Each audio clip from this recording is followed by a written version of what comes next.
All right, so we're going to take a few minutes. One of the things we do on the show is something called real world apps. So we kind of talk about applications of math and science. And the one that we're going to show now is actually a new one. I believe Sam filmed this recently. This is the Aquaponics one. I'm excited to see this. Interesting. All right, check it out. Okay, we're here at the Grow House. My name is Sam Squilacci. We're here with Colorado Aquaponics, looking at an aquaponics growing system for real-world apps biology.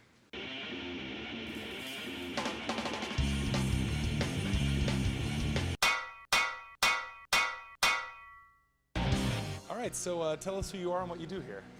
I'm JD Sawyer. I'm the owner of Colorado Aquaponics, and this is Flourish Farm here.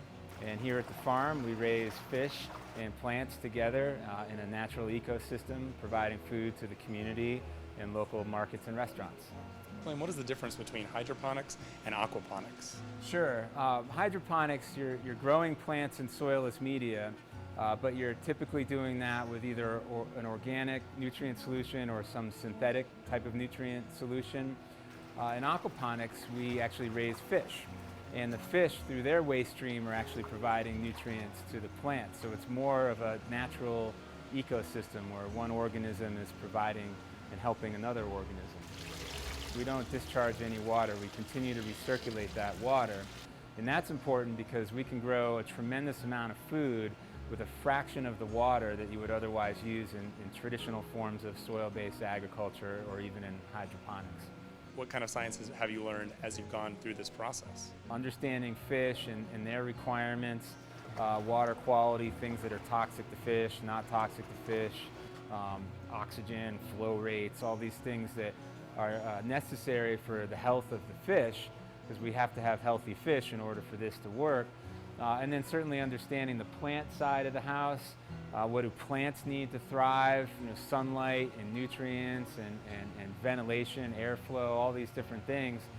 And then within that, there's the bacteria. That's the part we don't see as much, but it's critically important to this process too. And understanding their role in making sure that the fish waste can actually be converted to usable nutrients to grow plants. JD, you just mentioned 3 different organisms. You mentioned plants, fish, and bacteria.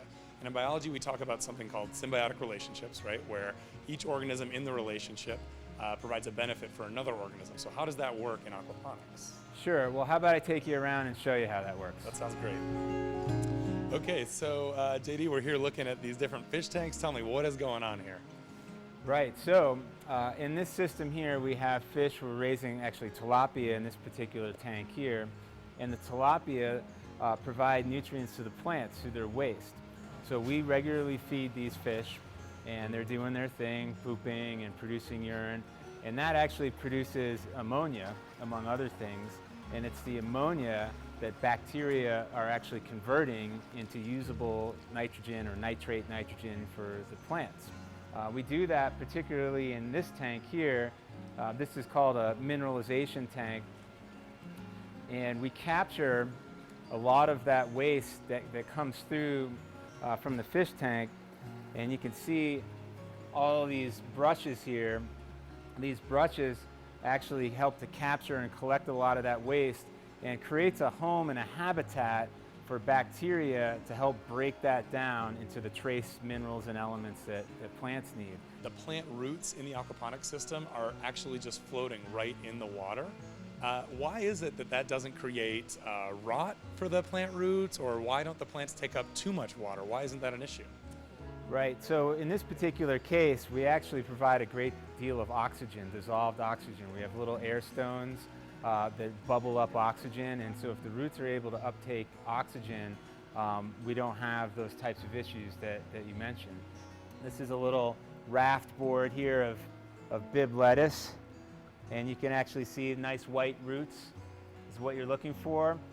If we were sending a lot of fish waste in here, these could get all brown and mucky, which would be a problem for the plants, and they would have difficulty getting the oxygen and the nutrients they need.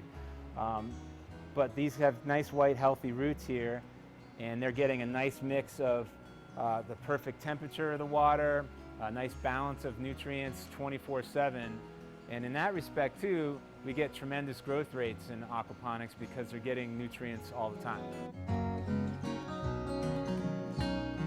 JD, there's been sort of a science focus in our interview today. I've been wondering about how biology relates to this, but what other school subjects might we be surprised that you would need to have a basis in to be successful in aquaponics? Yeah, you know, there's a lot of different subject matters that are all integrated into an aquaponics system. Certainly the STEM subjects, science, technology, engineering. We do a lot of math here.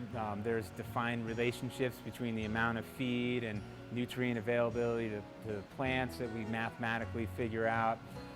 From an engineering standpoint, we're dealing with water flow. So we've got hydraulic engineering, we've got structural engineering. You could go well beyond into the culinary arts, nutrition, economics, business subjects to really understand all of these things interrelate, particularly when you're managing a farm as a business, to understand how all these things work together in one farm. I can't think of any subject that's not somehow tied in to aquaponics in one way or another. There's this old saying that you might have heard of, and it goes, if you give a man a fish, he'll eat for a day. But if you teach a man to fish, he'll eat for the rest of his life. Do you think we should change that saying so that we should teach a man to do aquaponics? Yeah, absolutely. I mean, this is what it's all about. We are teaching people how to raise their own fish and feed their families, feed their communities. This is how we're going to change food production and make our planet more sustainable. So I love it. Well, JD, I've really had a pleasure talking with you. Thank you so much for doing the interview today. Likewise, it was a pleasure. Thank you. Welcome back. Hopefully you found that as cool as we did. That was so cool. Yeah. Tell us what it was like being there. It was just so neat. It's an amazingly cool operation, and as amazing as all of the science was that I got a chance to see, the coolest thing for me was hearing about their mission. These folks are working in an area of Denver that is a food desert. The locals who live there do not have access to fresh food. They have to travel a distance to get to it. And this is a place that's selling to folks in the community these really healthy vegetables. And I just think that's so cool. You heard that bit at the end about him wanting to change the food system, and I love that. That was very cool. Yeah.